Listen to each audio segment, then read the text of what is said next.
live Amigos of the stay-at-home session. This is Mike Finoia, your host. Thank you guys, of course, for joining. With me today, two great pals, one on the way. We're obviously all figuring out this technical stuff as we go here, but James Murr from the Impractical Jokers. Hi, buddy. Thank you for joining. If you haven't seen it, it's a fun show. I'm one of the four guys. Check it out. It's on Thursday nights. It's a little show. I don't know. Just getting started up. I hope it does well. And director of photography, Jeffrey Celis. Hi, buddy. Hey, man. What's going on? How you doing? Yeah. Jeff, can you hear James? Yeah, I see him. I see you now, man. What's going on? I'm good. How are you, buddy? We haven't seen you in a while.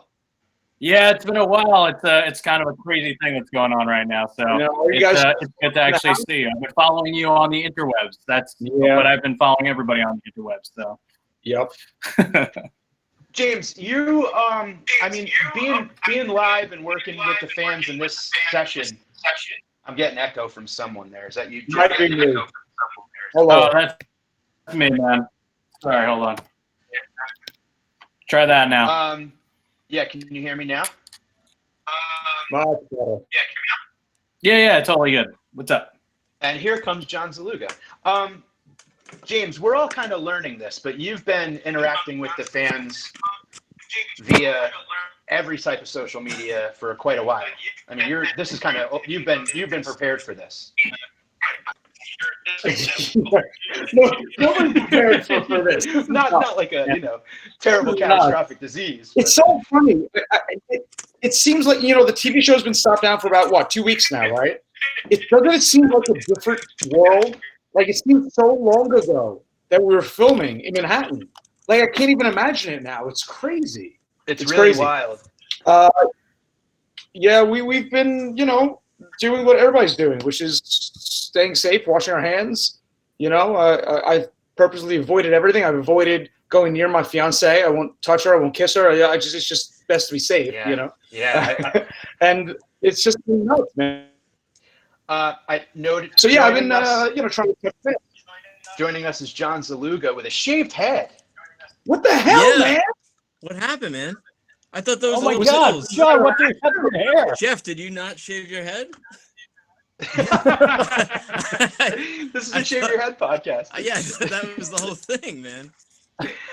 Man, it's still there.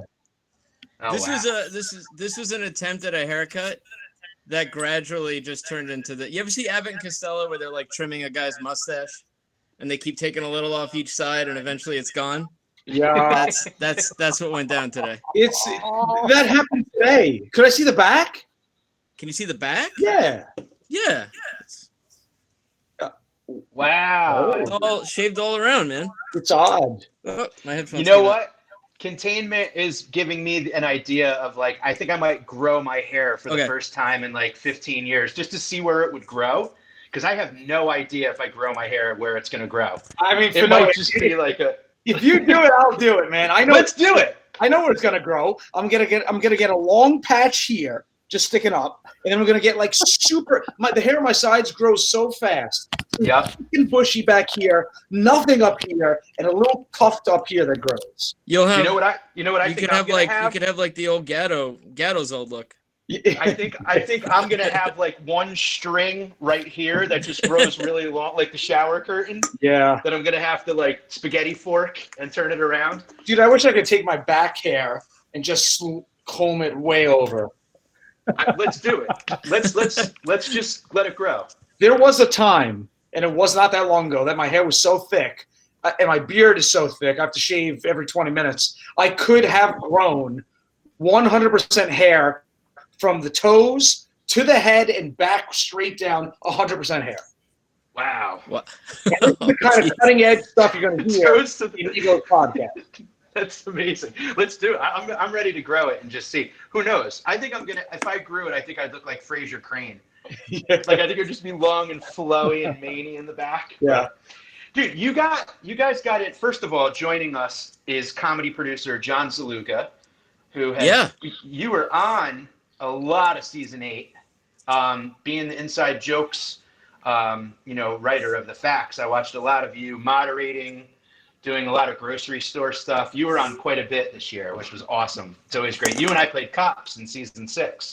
Yes, we did. Oh my God, everybody here has been on the show, right? Jeff, everybody here has been on the show. You were in the Jeff was in the episode where he holds up the money and goes, "Place your bets." Yeah, One of the best. that was my claim to fame. Jeff, That's you also amazing. were a part... That went back to something Go ahead, Jeff. that you got, like Gatto used to say, that I looked like a guy who would be in a sumo, like a blood sport type of ring, and you look like someone that would have like be hosting in a wife there. You're the seedy character in like every John Claude Van Damme movie, you know? Yeah. You look like you're selling loose cigarettes outside of a cockfight. Yeah, like you might also sell mogwais on the side. Absolutely. Yeah. John McClane is going to have to take you out at some point on his way to Hans Gruber. Yeah, You look like you should be riding a skateboard through like a sporting goods store in a mall, just taking out mannequins. That's what you look like. What Selling does that smokeless actor say? ashtrays. He's the best. Can I pose a hypothetical? Yeah. Sure. Go ahead. Do you mind? Let's say, the world is crazy right now. We're all kind of quarantined. Let's say everything goes under, the whole world collapses, and you're the only person left, right? And you're trapped for the rest of eternity, or as long as you can live naturally, in like a shopping mall, like you're locked in a Macy's, say, and it's the only safe place in the world, right? And you're the only person there. Okay. Cameras are down. You have food somehow in the Macy's, right? Mm-hmm. How long until you start boning the mannequins? Honestly, honestly, yourself and with me. I mean, I would say I'd be disappointed to find out that the cameras were off, first of all. I'm waiting like 5 minutes. No, do a serious answer here. Take the question seriously. 4 minutes. I think within. Oh, come on. No, go ahead. Think. How long would you? Like in Castaway, Tom Hanks has the volleyball. Yeah. I think it's a matter of days before you start, laying with mannequins. You're at least talking to mannequins quick. And now a lot of mannequins in the mall are like a little chunky, and I like that. So yeah, they're trying to get more natural. Yeah, and that's I think I'd give in quicker because of that. Melissa? No, I mean there's not a lot of soft mannequins though. So I mean I feel like you probably have to hold out as long as you possibly can because it's gonna hurt once you start. Everything becomes soft after enough rubbing, buddy. Yeah, maybe. Yeah, I guess. I don't know though. It's like that Barbie doll genitalia. What you'd have to do is you'd have to go to like the hardware section of Macy's, right? Right. I just brought up a hypothetical. You gotta develop some areas to probe. I guess that would be the problem. Yeah. James, you guys literally. I was thinking about this before we started. How many things? I mean, I know season 9 kind of had to like get cut quick because of this whole thing that was going on. Yeah. You guys we got so much stuff barely in by the skin of our teeth before this thing happened. It really is unbelievable. I talk to Melissa about that all the time. Like, think about this. We did the cruise in January, which was just when this started. Yeah. We were worried about it on the cruise, We were checking into the boat, and we had to fill out a form that was like, have you been to China? Do you feel flu-like at all? Yeah, and basically it. They were turning boats around or like quarantining boats. So I think it was probably the last week you could have gone on a cruise. Then the movie premiere was probably the last time, and having the movie out for like 2 really good weeks before the third week it was out, theaters were closing. You know what I mean? Yeah. And you guys did you guys went on literally an across the country. I could not believe. First of all, I mean, just a shout out to you for being like so damn cool to your fans to literally every single weekend get on a plane and fly to a different city in a different state and show up at theaters, surprise the fans. It was that's so damn cool. I love doing it. I talked to my nephew about that. He was with me for one of the weekends. I talked to him about that like if that happened, it could not have happened any other weekends. We did it 2 weekends in a row. I took photos with every single fan that came to the movie. About no joke, 6,000 photos over 2 weekends. And it could not, literally 1 week later, that would have not have happened. And it was, I love that we did it. It was so different, and we got a chance to like talk to fans directly, which never happens like that. Because I think for us, it was that so many people have told us that the movie would never happen. And the reason it did happen ultimately is because of the fan base and because they wanted it, and they came out to see it the first weekend, and then it expanded, and then they came out to see it bigger the second weekend, and that's the only reason it happened. So for me, it was an honor for us to go out and go state to state, go and pop into movie theaters. I loved it. I thought it was great. Yeah, that's so cool that you did that. I mean, and that the movie really did. I mean, when you talk about, like, for people who may not know, it, like, the first weekend it did great, and then the second weekend, and then it kept going. Is that basically how that goes? Like, when you put out a movie, is it like, No, it's the interesting thing is that there was no money spent on it, no marketing, nothing. It was just social media, word of mouth. So part of me wonders, like, what would have happened if somebody had put like $20 million of marketing into it and it opened in 4,000 theaters, like a big movie. I wonder what would have happened, but we'll see. But we have a big announcement about the movie coming tomorrow. Oh, tomorrow. Sweet. Tomorrow. Big announcement of the movie coming tomorrow. Can't wait. What a teaser. Cool. It's going to be on IMAX, 3D. get your tickets. It's going to be on hologram. You know when we submitted the movie, it first got an R rating, and we had to go back 3 times to get it to a PG-13. That's incredible, man. Have you ever seen, there's a documentary called This Film Is Not Yet Rated. Have you seen that, Murr? I've heard of it, but I haven't seen it. You should check it out. You would be very frustrated, if you're not already, by the whole process of... The process was nuts. Oh, it was literally documentary. Literally like, and the movie's so tame compared to everything else that's like PG-13 out there, Yeah. And they didn't have any problem with my bare ass on the screen. They didn't even bring it up in a note. They didn't have a problem with so many things we thought they had a problem with. They had 2 problems. One was the overhead shot in the car of Q's trunk, where you could see what looked like bags of cocaine. They wanted us to cut out of that shot like a second earlier because it's promoting drug use, which it's not.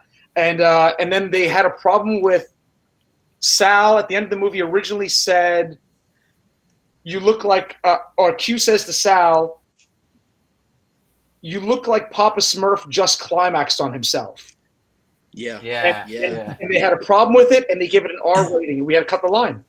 Wow. Climaxed? I know. It was literally that. It didn't say anything else. It didn't say jizzed on nothing. It said climaxed on himself, and they gave it an R rating and refused to go back on it. It's so weird, right? I know Trey Parker and Matt Stone with Team America, I think it was with Team America, they intentionally made a more offensive cut of the film so they could come back to satisfy the ratings board and get the rating that they want. Because they're just like, no matter what, they feel like they have to tell you to cut something. So they put in more so they could kind of scale it back to the movie they wanted. Because they were like, if they sent the movie they wanted, they'd have to take it down a notch. It's the whole system's crazy. And it's up to like a handful of people. Yeah. I was watching something the other day that they said, PG-13 only came around in like the late 80s as a result of there was only PG or R. And there's nothing in between. So you had PG movies that clearly weren't. You had PG-13 movies that clearly were not R-rated, but they clearly weren't also PG as well. So they go PG, but they're horribly violent and sexual and everything like that. But they're not strong enough to be R. The first one was one of the Indiana Jones flicks. That's it. It might have been Temple of Doom. Temple of Doom. Yep. Yeah, it was weird to hear that Jaws was initially given an R rating, and then it got moved down to PG. Yeah. Because at no time they didn't have anything in between at the time. There's nothing in between. Well, Midnight Cowboy came out. It was rated X. Wow. That's crazy. Look at that movie now. It's like I completely believe that. That's like a family. That's a Sunday family movie right now. Yeah. I just watched. Melissa had never seen. We just watched last night. Silence of the Lambs. Which, if you have not watched it recently, you have to watch it. not only does it hold up, it is better now than it was 29 years ago when it came out. No joke. It's better. Well, okay. Why do you think that is? Because I agree that it holds up. Why do you think it's better? There's so many moments. First of all, it's brilliant. Everything. The acting, the screenplay is so tight. But beyond that, the social commentary in the movie is more pertinent today than it was 29 years ago. The way Jodie Foster uses or fights against the way she's treated because of her gender is more pertinent today than it was 20 years ago. And it's fucking brilliant how she does it. Yeah. In some scenes, she uses it to her advantage to get what she wants. In other scenes, she pushes hard against the stop it to cut it off at the pass. And you're like, Jesus, this is so far ahead of its time in 1991. Yeah. It really holds up, man. It's so good.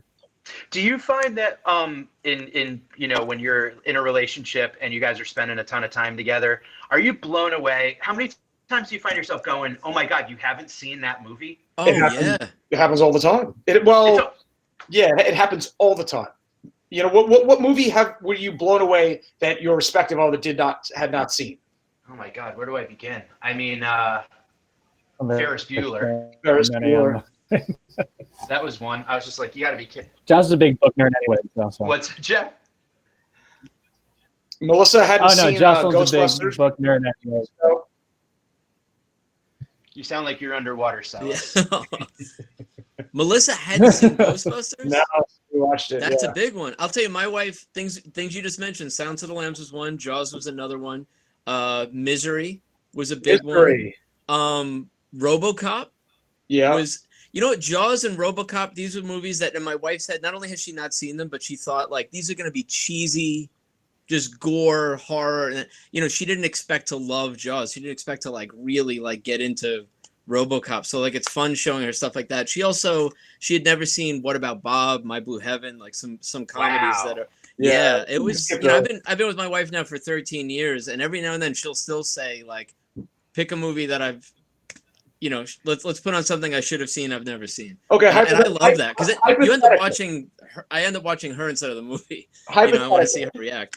Hypothetical, okay? Yeah. You're in Macy's. Is there something, not the obvious one, not cheating? Assuming cheating is not an issue, okay? It's not that. Is there one thing other than cheating? Is there one thing your wife could say to you that would make you leave her immediately? Other than cheating. Is there something that you're like, holy shit, I have to leave? Wow. Maybe not for eternity. Maybe you leave for the night. Is there one? That can happen. If this wasn't the quarantine, we'd be doing this from the car right now. Yeah. I don't know if you saw the divorce rate in China shot way up recently. That's a fact. Because of all the quarantine? I think if she said to me, I've been lying all along, I think your comedy stinks. Ooh. I think that would hurt me. I think that one would be, I'd leave for the night. Sure. Yeah, that would hurt me too. Do you know, the first I brought her to see me do stand-up for the first time. I was only doing it about 6 months, and I was hosting a show in Long Island, and I got into it with the crowd, and the crowd chewed me up. I ate it so hard on stage. And she was sitting in the corner, and all I could think about was her. I didn't care about the rest of the crowd. And I walked over to her. Yeah. I walked over, and I was like, that wasn't bad, was it? And she goes, that's the worst thing I've ever seen. She's like, are you any good at this at all? And she chewed me up. And that was the moment I knew I was going to marry her, because I was like, I need that honesty. Wow. You do need that honesty. Yeah. When she points out what we all know, that's amazing. That's great.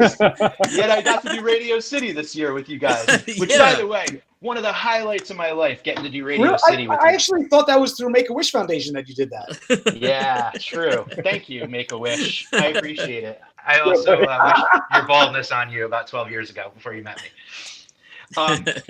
I talk with Geoff and John a lot, James, when doing inside jokes. I watch the old episodes, you know, not even old. I just ripped through season 8 recently. You never say no.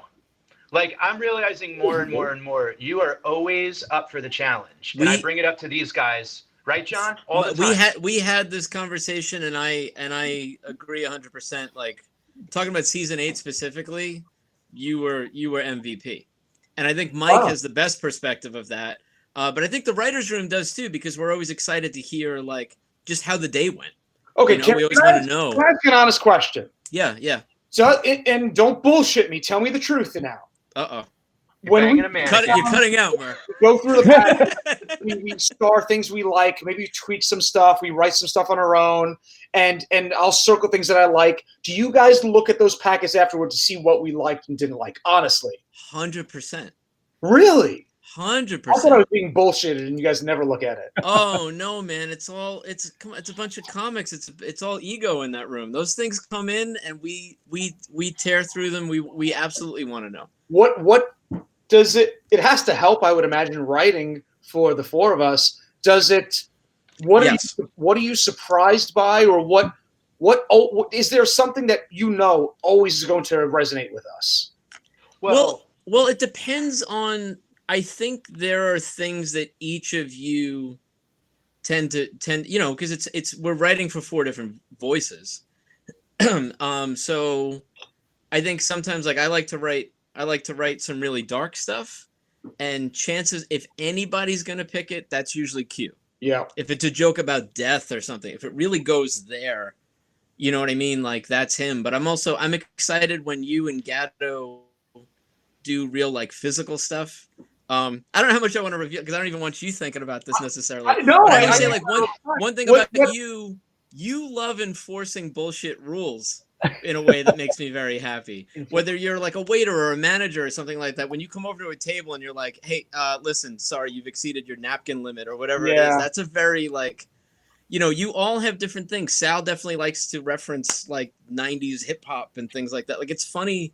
There are patterns, but then you guys also surprise. I'll write something with you in mind, but Gatto may end up doing it, and it gives it like a whole new meaning. It plays very differently, so it's very very fun for me to see where things end up. There's such a process to the show that there's even the way it's shot, the way it's cut, all of it. It's like everybody kind of feeds the comedy. Which Joker do you think the writers like? What am I trying to say? Which Joker does each writer write best for? You think? Oh man, I don't know if I can say.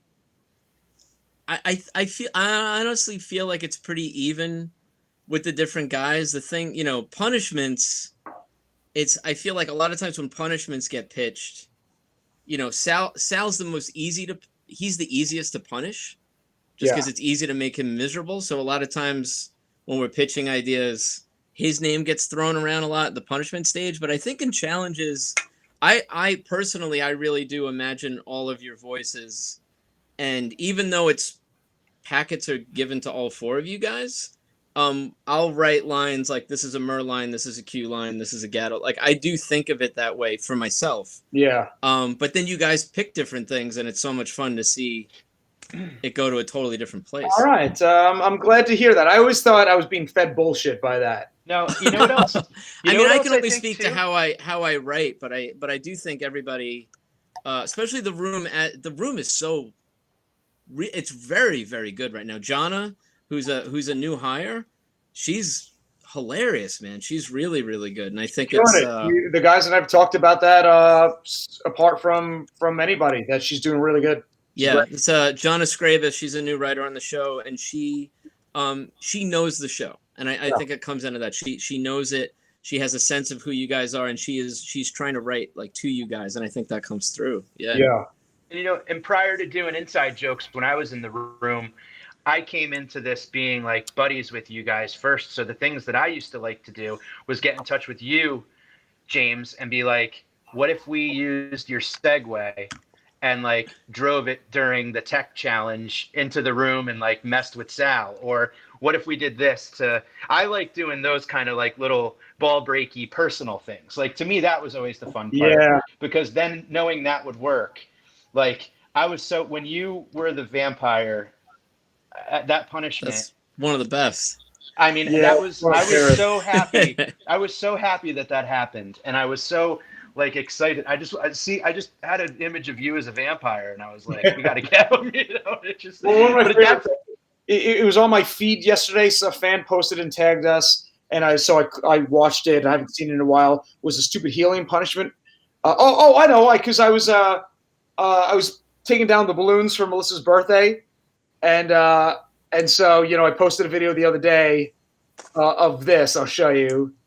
It's just stupid jokes, but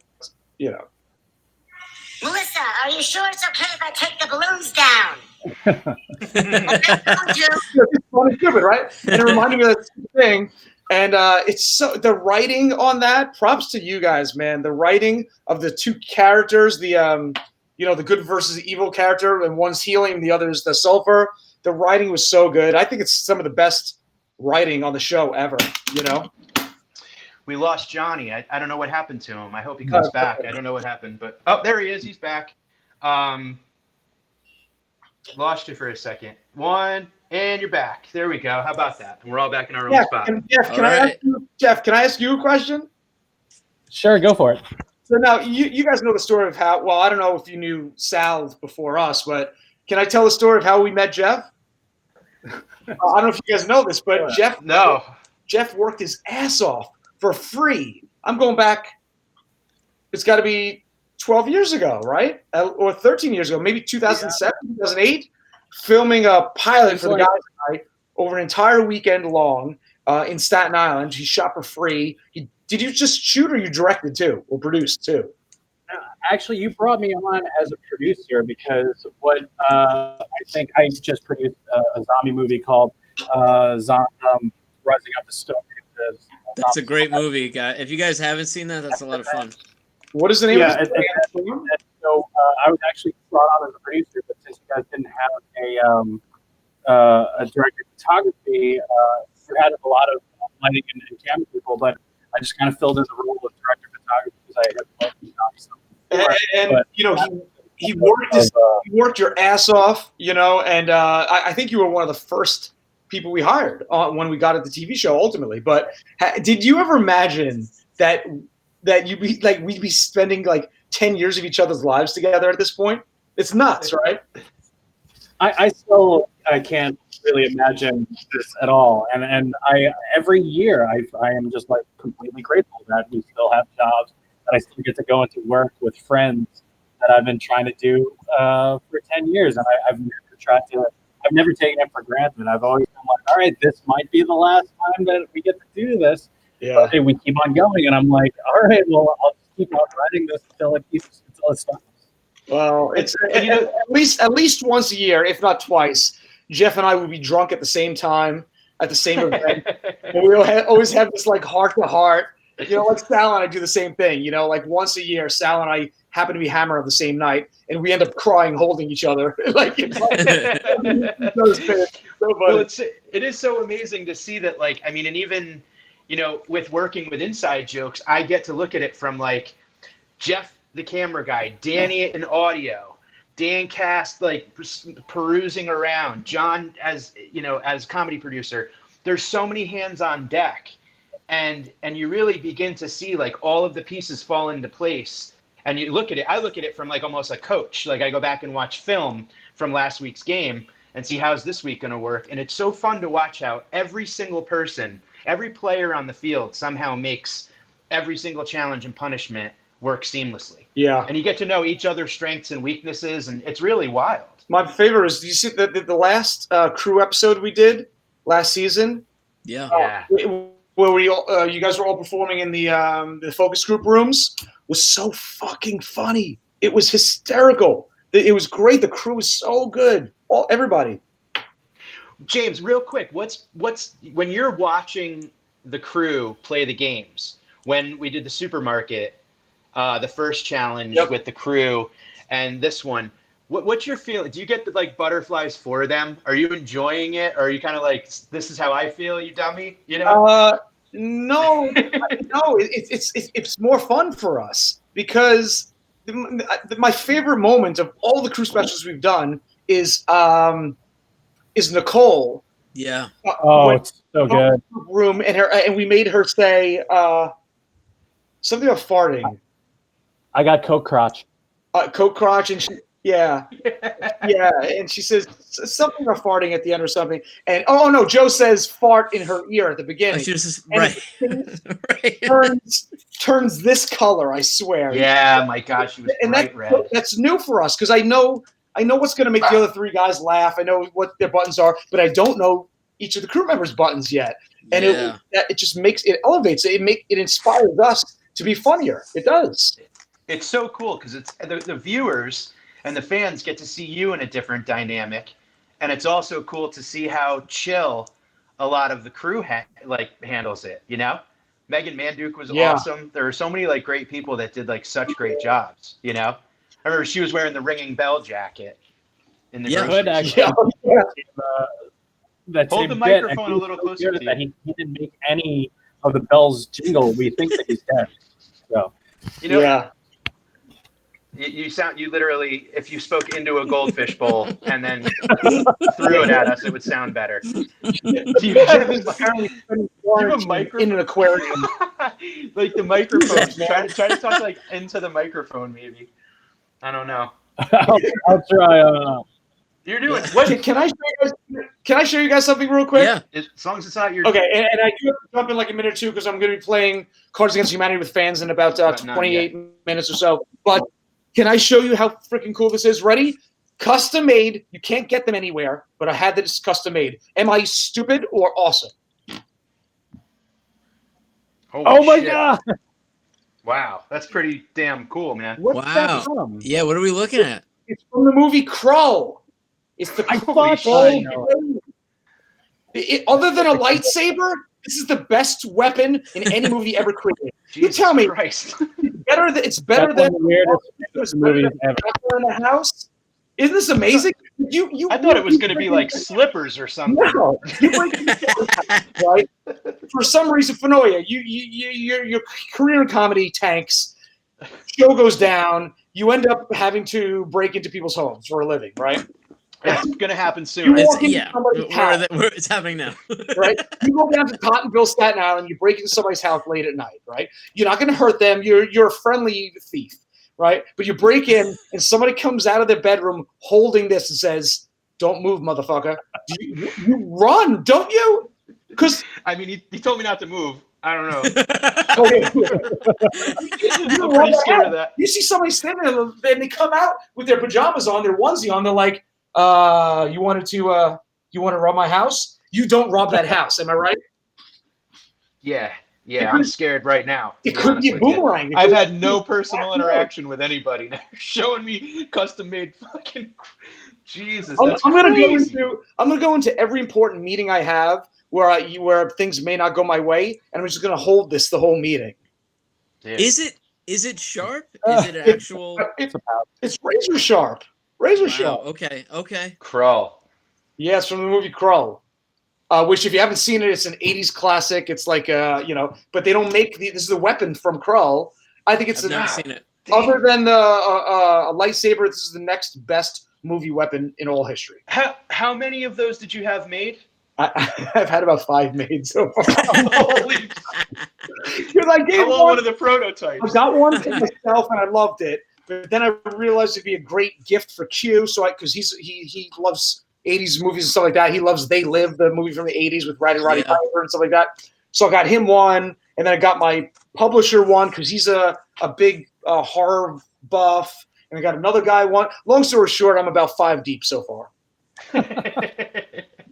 I love the guy. There's a guy making those. I just watched Tiger King, and I'm like, there's literally one of everyone, dude. Yeah. It's so wild. I know. Yeah, there's one guy. Are you in the downtime? Are you working on another book? I'm writing 2 simultaneously. Because last year I sold 5 new ones, 5 new books. Jesus. So I had already sold Obliteration is the 3rd book of Awakened. That comes out in June. That's done. So now it just comes out in 2 months. And it's really good. It's awesome. It's the culmination of the trilogy for the past 3 years. Then Don't Move. I have a prototype cover. Oh, I shouldn't show it. That was scary as shit. I can't show this online. I'm sorry. I can't reveal the cover yet. But okay. Don't Move is that comes out this October. We're about 3/4 done writing it. I have another week or so to go, maybe another 15 chapters. That's a thriller, comes out this fall. Then simultaneously, I'm writing. We sold 3 books, children's books, thrillers, called Interns of Area 51. I'm co-writing that with Carson, my employee, and that comes out starting next spring or summer. And then, wow. And then those are 3 books, but I'm only writing one of those so far, the first one. And then simultaneously, once we finish Don't Move in about a week, we switch immediately over to a new one about another thriller for a different publishing house that comes out in January. So 5 books. Wow. That's awesome. Amazing. Yeah. That's so cool, man. You're keeping busy. Yeah, it's fun. And also writing is a pain in the ass, but it's a lot of fun to do. When it comes out, it's a really cool feeling. It's like the first time I got a DVD of Jokers, like from season 1. For some reason, it feels more real when you get that. I don't know. Shh, baby. It feels more real, and this is the same thing. When the books come in and you open up the box, like in Back to the Future at the end, you put your mind to it, you can accomplish anything. Opens the box of books, right? You have that feeling. You're like, holy shit, this is real. We go into a store and see it. It's a really interesting feeling. Yeah. Well, we're all very happy to be a part of the family and a part of the crew. I know you got to go. I don't want to keep you too much longer, but you're the best, dude. And thanks, guys. Love you. I miss you. I hope you and too. your families are safe and healthy. Everybody out there, please stay safe and healthy as well. I love you guys. We'll be back on the air in no time, we promise. And I hope to see you all soon. Thanks, guys. Thank you for hanging out, Thanks, dude. man. Enjoy the rest of your night. Take care. Love you. Miss you. Bye, Love buddy. you, man. Geoff and John, you guys are going to hang for a bit. Yeah. That was fun, huh? It's cool to catch up. Yeah, absolutely. It was good. Murr and I were texting a little bit when things first went down. Yeah, it was good to see him. Dude, I can't believe you shaved your head. Yeah, it's so weird, man. You know what's weird? I mean, the thing is, I've been with Christine for 13 years now. This is not the first time I shaved my head, but I shaved my head long before I met her. And she was always like dead against it. And she came up tonight and saw me like genuinely trying to give myself a haircut, which is not easy and usually doesn't go well. And she was like, maybe you should just shave it. And I was like, you give me the go ahead. I am happy to do that because I am not going to a barbershop anytime soon. This is the easiest thing ever. It feels good, man. Yeah. I was worried about her. And I was worried about my kids freaking out. You ever see those like YouTube videos where like a guy shaves his beard or his mustache and the kid like starts crying? Dude, my dad, when he shaved his, I was like, yeah, I got a new dad. The same guy. Yeah, I used to pray. I used to tell my dad he should get a head transplant for the same reason. That's great. That's so funny. But no, Ben came in and he was like, yeah, I like it. And like Christine liked it. And then actually, I think it looked better before. It was a little bit longer. And then I was like, I'm going to touch up the sides. You know what I mean? So I had like no guard and I was trying to blend it and I couldn't. And then I just went. So now it's like, I think I'll like it more in a week. This is really short. The thing that you have, I mean, you've got a phenomenal head of hair that I would, totally. So, I mean, you don't have that issue of, look at you fucking leaning back all like, hell yeah, I do. Yeah, I just turned 40. I got all Dude, my the first hair. time I shaved my head. We're all equals, man. It's the big, we're all just that's fucking it. under the, that hair's useless in the apocalypse. When I first shaved my head, knowing it was like that was it, like no turning back. Yeah. Like that's a bittersweet moment when it's like you almost get like a stomach ache. You're like, oh shit, like I'm bald now. But it's like, thank God I have some, you know, I'm a dented can, but I got a decent head at least. You know what I mean? Like, well, I don't see know, some people that I don't like, know any other version of you, and you're a good looking dude. I you know what I mean? Like it looks. I don't question it. You look great, and yeah, you have a good head for a shaved head. I'm not sure that I do. You know, I'm looking at you guys head on, but I have kind of a. Oh, it's cool. I don't know. It's all right. I think it looks great. Yeah, it looks good, sure. man. Thanks, Jeff, have you ever shaved yours, Jeff? I did. Well, it was in my mid-20s. I mean, it was the summertime. I didn't give a shit. So I ended up just like, I didn't pick it, but I like shaved it all off. I mean, I was in my early 20s. I didn't give a shit. And I was also in better shape back then, so it didn't matter. But I have an odd shaved head. My jaw is bigger than the top of my head, so my face looks like an eggplant. So I can't do it. I always tell my hair guy, I'm like, you gotta make sure you cut out, because if you make my head look like an eggplant, I'm gonna fucking kill you. It's just like so.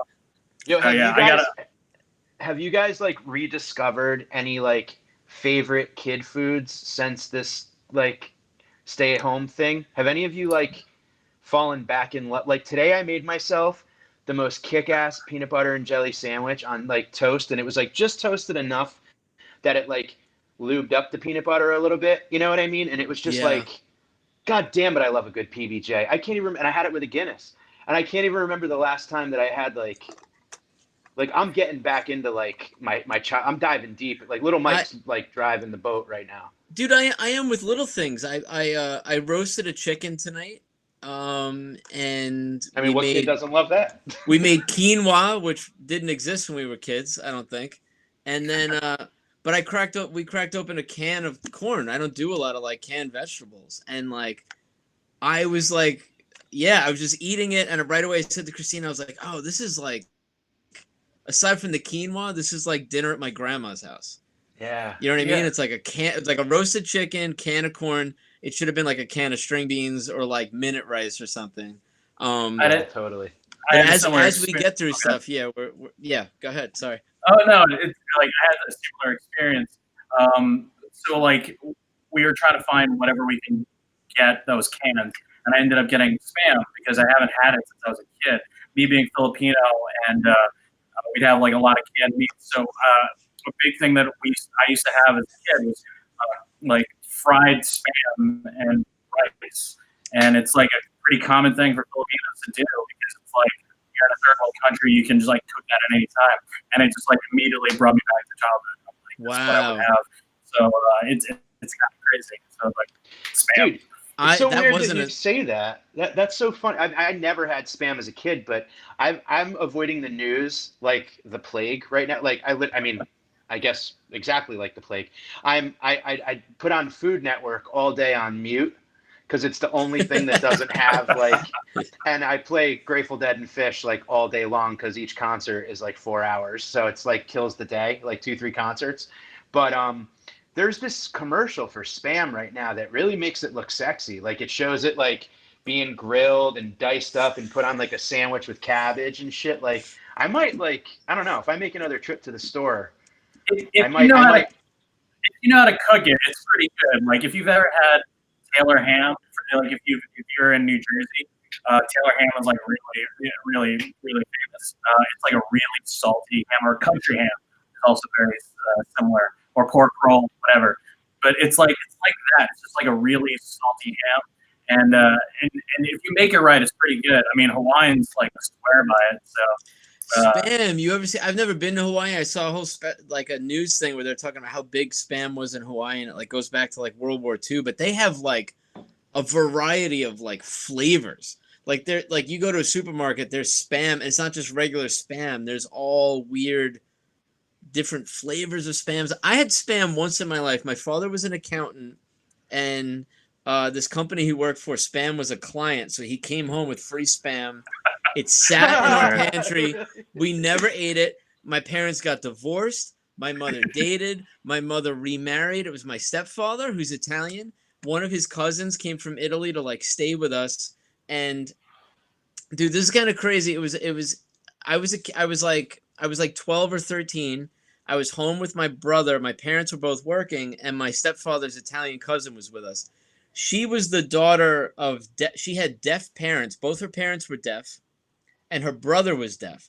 So she was the only one who could hear in her house. And what I didn't realize as a kid was that like she relied on facial expressions more than anything. So we're all home. She says she's going to make lunch. She makes pasta and she makes a tomato sauce, and it's fucking great. Me and my brother are sitting there, and we're eating it, but the problem is we're not smiling. We're eating it.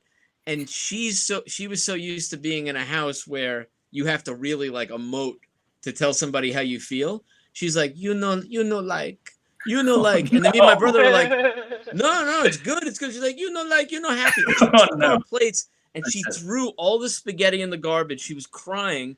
She starts going through the pantry and she's like, I know what you like. Like, I know what Americans like. And she gets that can of Spam, pre-divorce, fucking canned ham, opens it up, slices it, and puts it between 2 slices of Wonder Bread and gives me and my brother fucking Spam and Wonder Bread sandwiches with no condiments, nothing. Dude, that's the one and only time I had Spam, and I never, ever want to have it again. No, but it was a weird experience. There's something about meat in a can that's just so weird too. Like one of my friends, it shouldn't work, right? Or fish no, in a it can, shouldn't. Really, if you think about it. I know. Yeah, that's really weird. One of my friends in college on acid, somebody took a can of ham and took the ham out of the can and put it on like a table and just touched it, and it gelatinously kind of like jiggled, and it fucked him up so bad mentally he hasn't eaten pork ever again. Like he has not eaten. Do you remember those old Boars Head commercials where they would show the competitor and it would like it was like the ham at the factory coming out of a tube and it would like it would do that. It was like meat. It was like the world's ugliest fish. Every ham looks like that fish with a grumpy face. And you know what, man?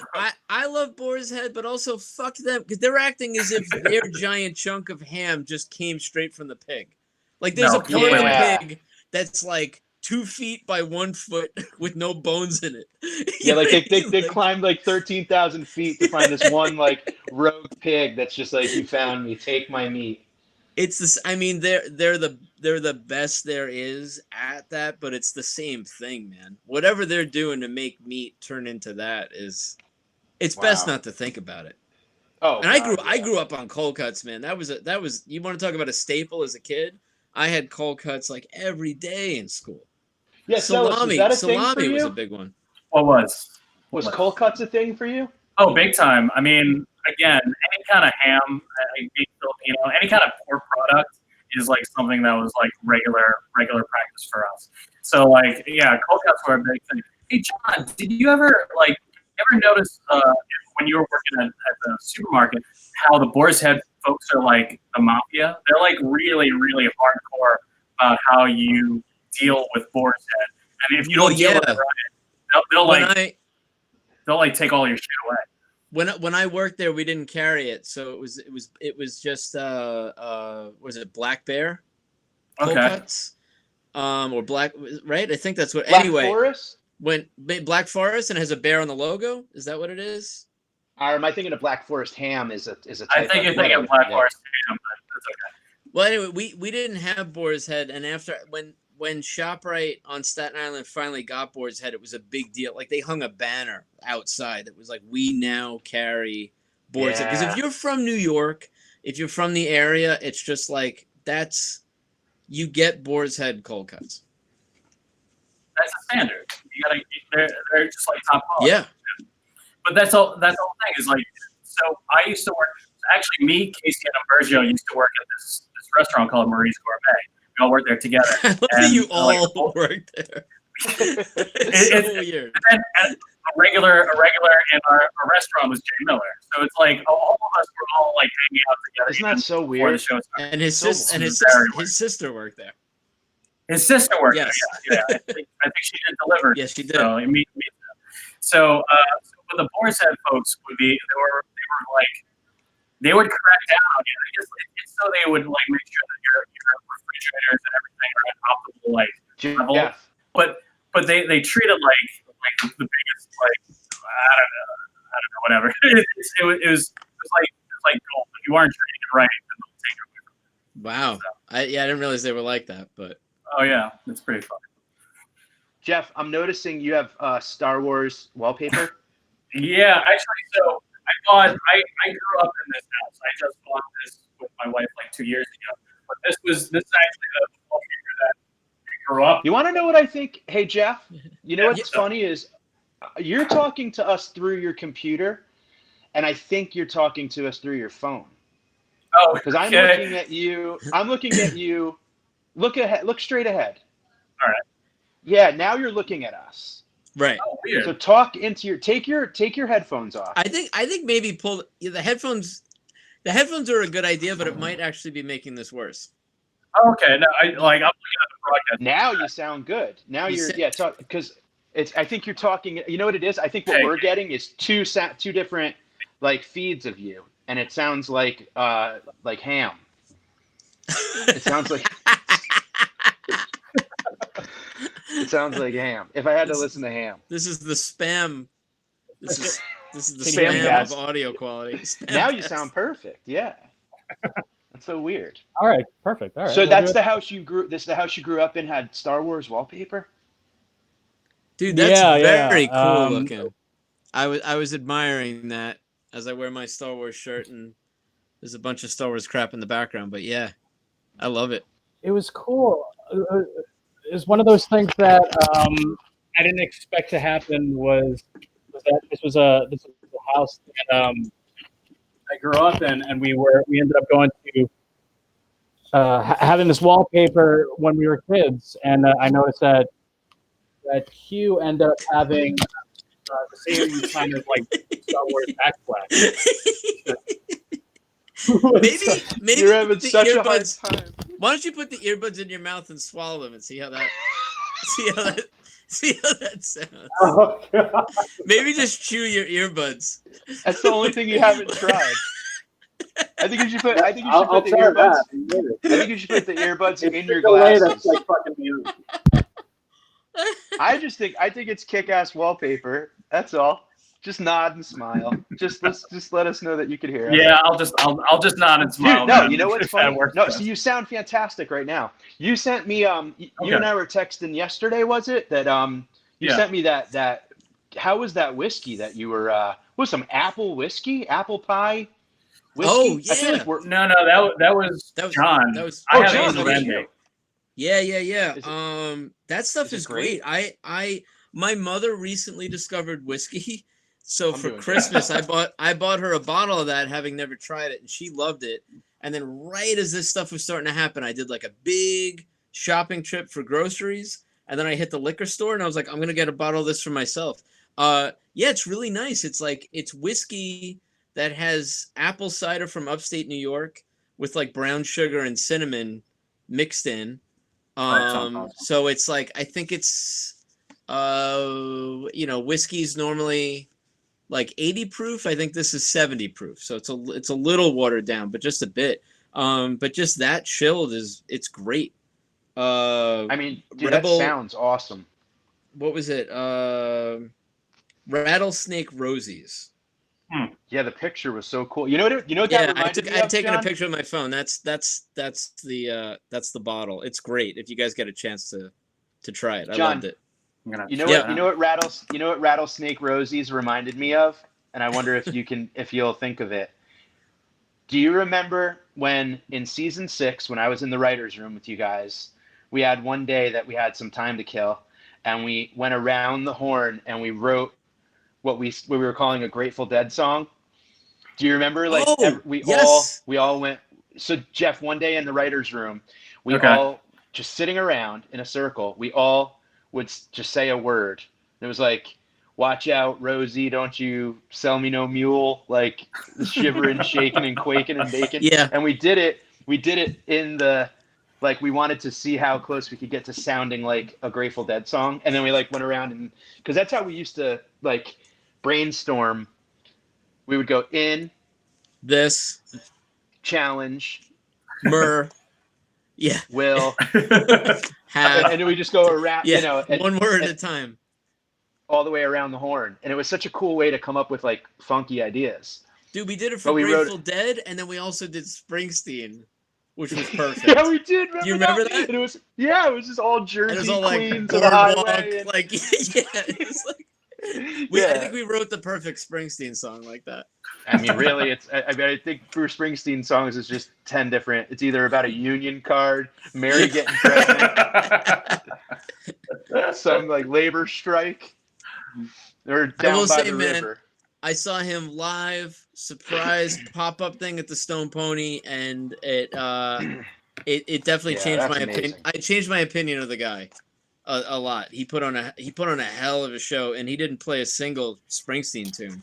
He was doing like John Lee Hooker like blues tunes and stuff. It was wild. That's kick-ass, man. That was That's cool. really cool. That was cool. I have a lot of respect for the guy. Like you know what? You buy a ticket to that guy's show, he puts in time. He gives you a hell of a performance. Like whatever you think about the guy, like he'll give you his like your money's worth. Who's Springsteen? Springsteen, yeah. Geoff, are you listening to anything like to kill the time? I don't really. I do nothing. Like I can't do anything without music. So I'm always listening to music. What are you listening to?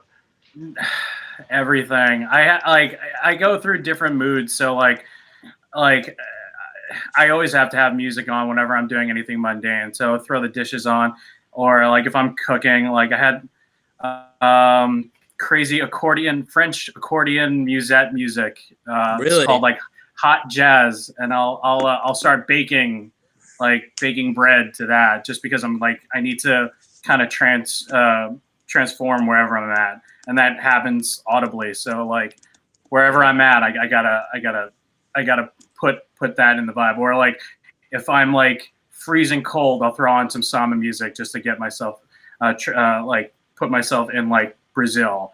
And like I actually, in this weird sort of way, I started like I bought like a crappy treadmill, and I'm like I'll throw like a walking tour on the TV, so it'll feel like I'm jogging outside just to change up stuff. So it's like being stuck in the house is just figuring out different ways of like keeping it different. So I've got like a million ways of doing it. I've actually gotten really, I was not really a homebody before I met my wife, but she really like makes the house really nice. She like does a lot of like DIY stuff. She makes her own jams. She makes, she cooks, and she's going to be a pharmacist here. And so like I'm adopting like having a nicer home. So That's me cool. getting used to this like lifestyle of just like being at home is not so crazy for me anymore. So Yeah, that's awesome, dude. And Johnny, you got the kiddos keeping you busy. Yeah, and it's this beautiful thing where all music is new music. You know what I mean? Cool. So it's like it's fucking great. I put on Geoff, you'll appreciate this. Ben and I were listening to Budos Band. Oh, nice. We assembled patio yeah, furniture dude. together, and we put Budos Band, which a lot of those guys, most of those guys are from Staten Island. Andrew Green was the guy I used to hang out with. He's a trumpet player.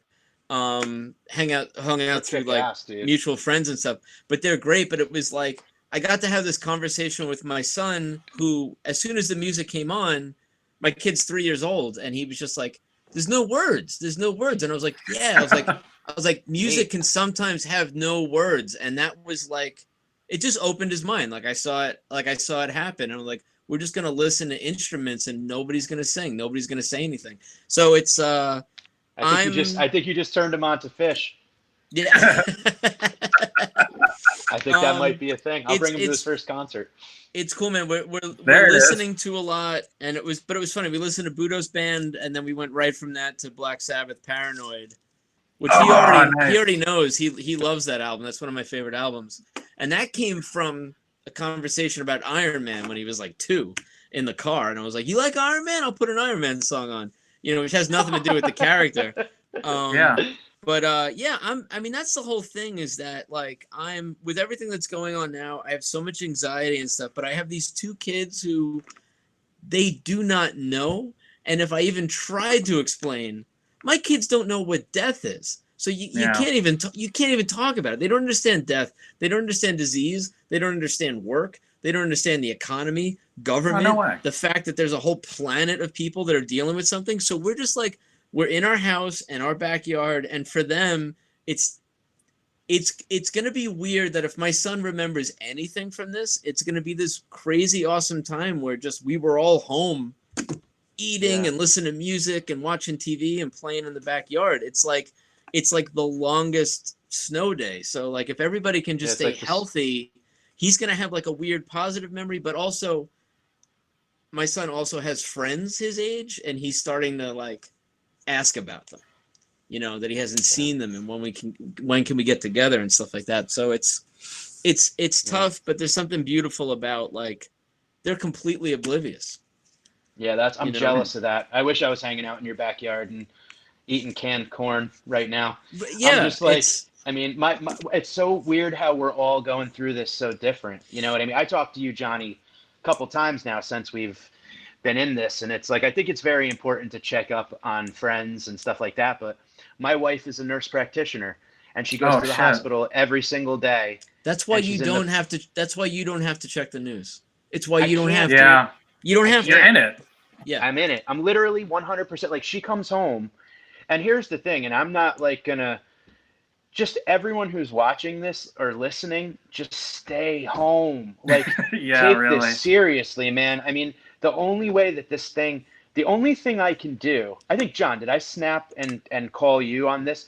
I was telling you about it, how the only thing I can do right now for fun is to go for drives, right? Like just get out of the house for a little while. And I roll my windows up, I put on music and whatever, just cruise around in the suburbs a little bit. Yeah. I am so pissed off and so blown away by the amount of people, high school kids in like packs of 8 riding their bikes, vaping, riding around town, like going right past old people that are walking with groceries or whatever. People out, like I passed a group of bikers that were just like sitting around bullshit and drinking beers on the beach. And it's like, you people are the ones that are going to be in the hospital, which makes my wife stay at work and be on the front line and have to deal with all of this. And the nurses and the doctors and the people that work at pharmacies and grocery stores and all that, they're the true heroes. And like, we're so used to instant everything that it's like, oh, I don't feel sick now. And it's been 2 weeks. So fuck it. I'm just going to go whatever, go meet up with other people or bring people food. It's like, just stay home. Like we're all going through this, and it's like there's crazy. this weird thing. It's almost that situation now where I feel like, in a way, we have access to so much information, but you can seek the information you want. So if you're the kind of person that wants to be like, I don't think this is a big deal, you can go to certain news networks. You can go to social media, and if you're following certain things, like my. I don't want to name anybody. A family member of mine who might be like a huge Trump supporter, Fox News guy, when he logs into Facebook, his world looks completely different than mine. Mm-hmm. So I have now been home for over 2 weeks. I have not left the house. And then I have like my mother and my stepfather who they go out every day to go to like one store. My mom, they came by today and they dropped something off on the porch for me, a present. They just cannot stay home. They will not stay home. And it's really frustrating and it's really terrifying. And at this point, I can't help anybody except I am just focused on the people in my house. And it's my wife and my 2 kids. Reality. And I can't save my mother if she's going to go to Home Depot, if she's going to go to CVS, if she's like, you know what I mean? And Jeff, I talked to Mike about this. She's going out for grass seed. She's going out for, you know what I mean? She's going out for things that aren't important, but in her mind, they are. But also, they believe very strongly in this guy who has said, this is no different than the flu. This is a hoax. Now he's saying we should all be back to work and filling the churches on Easter Sunday. So, he, I not that you guys necessarily want to go there, but like, I can see firsthand my family members who are following that idiot are they're the people who are there, and people are starting to get sick in my own family, and it's that this listen there's a good chance we're all going to get this, and our time is going to come and we'll deal with it. But the idea right now is just, it is so fucking crazy to have the information. Yeah. Imagine going back to the time of the plague and telling everybody like, hey, by the way, this is spread by rats that carry fleas. Just a heads up. Yeah. And everybody goes, yeah, fuck it. Fuck it. Like, fuck it. I'm going to go throw a rat at a wall. Yeah. I mean, really. You know what I was planning on having a rat for lunch. So, you know what I was thinking about? It's crazy that we have the information and we squander. You're right. Because it's so weird. Like in the 1400s, everyone was living this utopian, weird, artsy world. Everyone's doing like plays and puppets and whatever the fuck, and then all of a sudden like every third person's face melts off, and then like people are like, oh my god, witches, or like, oh my, like, oh, it's black magic and all this other, and it's like, then they start burning people, and I mean, we really literally have like doctors that are like months in advance. I'll only go to public television's like the only thing I'll like, just because I don't know, I can't watch it, I can't. But I just hope that everybody just stays the hell home. Like, Staten Island's the same way, Finoia. It's like I'll be going around. We'll try to drive to a park that just has nobody in it, and on the way there, you'll just see tons of people who just don't give a shit. And they have the information, and they're just not doing anything about it, and it's crazy. Yeah, it's so dude, fucked up. and think about it. It's like where this started, and like we're at the United States, we're getting it after a lot of other countries. The New York Times, this is 3 hours ago. The U.S. now has the world's most reported coronavirus cases. How did we take first place that quickly? 81,321, and that's just people who are being tested. So that's what scares me, is that we're not even testing at the level that like 8 other countries were. No, the reason, and Cuomo's pushing for testing, and I think that's why New York's numbers blew up, because they're actually testing people. But also, we're really showing the world just how fucking ignorant we are. Like how we choose to ignore information time and time again. Sick. It's unbelievable. It makes me sick. And you know what really kills me is like I see my wife come home and put her clothes and her shoes in a garbage bag.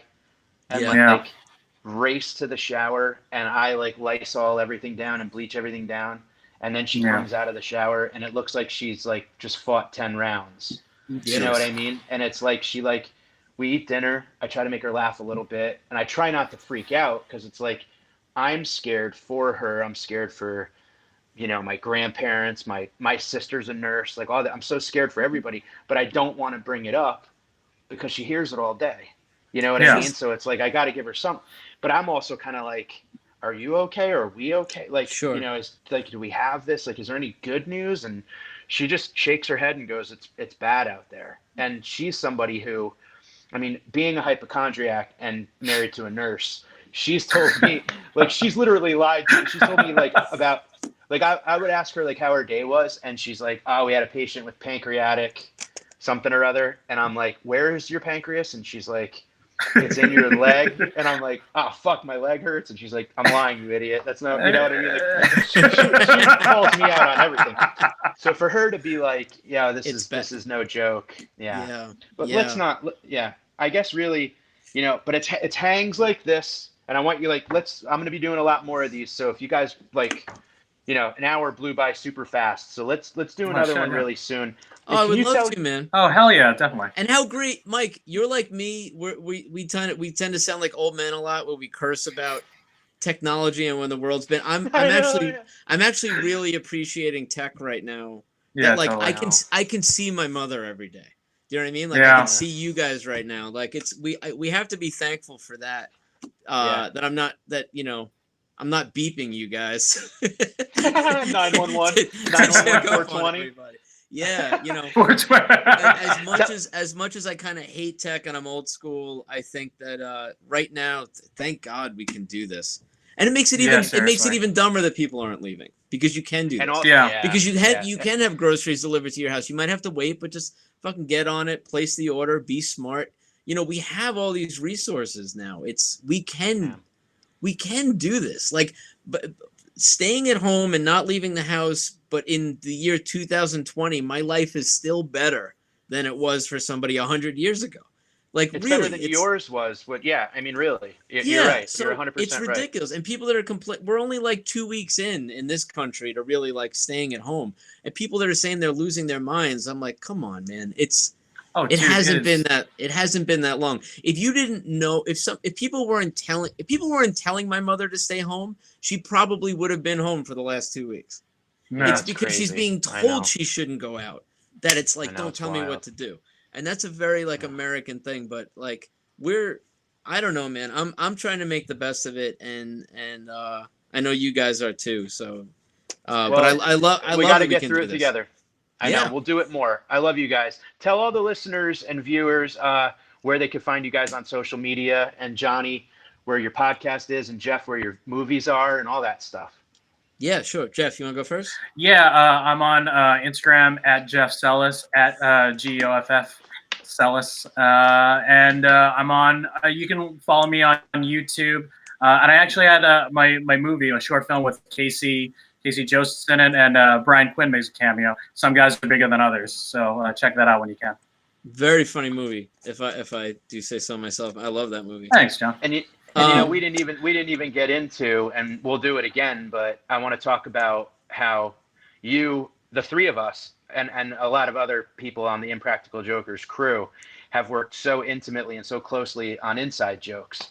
Yeah. And it's been so fun. Dude. It's just been so fun working with you guys, man. Geoff, you're like, I mean, it's ridiculous how just thorough and how fun it is to work. I mean, you're the best, dude. Thank you so much for all your help, and I love it. You're the best, man. It's so much fun doing it, and it's a great way of like looking back at like what we did, and we're just banging out all those episodes, and it's hard to think back and actually appreciate all the work that we've done on it until like an Inside Jokes comes around, and I'm like, oh shit, like that's this, we did this and this and this, and maybe this crazy thing happened that one day. So it's actually it's a pleasure for me, and working with you, it's just the best. So thanks, brother. Yeah, you're awesome, Johnny boy.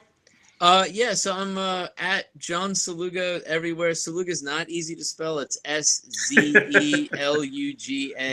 The thing that I really want to push now, and the one thing that I can still get out there, is my podcast. It's the Super Live Adventure podcast that's available. Such a fun podcast. I do it with my friend Chris. We're recording remotely now. We're like really close to 300 episodes. Chris works in a hospital too, so he's out there on the front lines doing this stuff, but we're still trying to record every week. And check that out. It's literally like my favorite thing that I do. Both of you guys have been on it.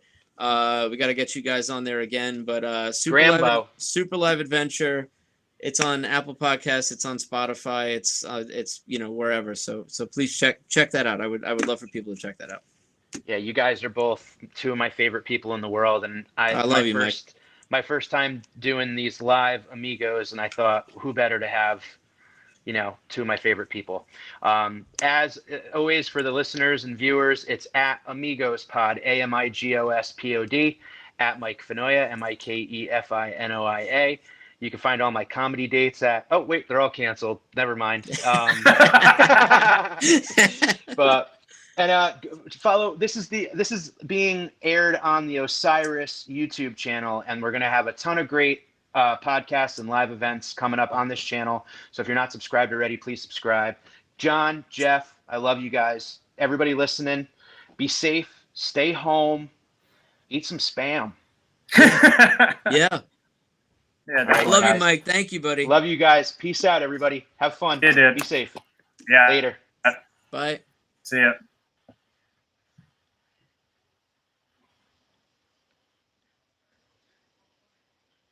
All right. I think that's it.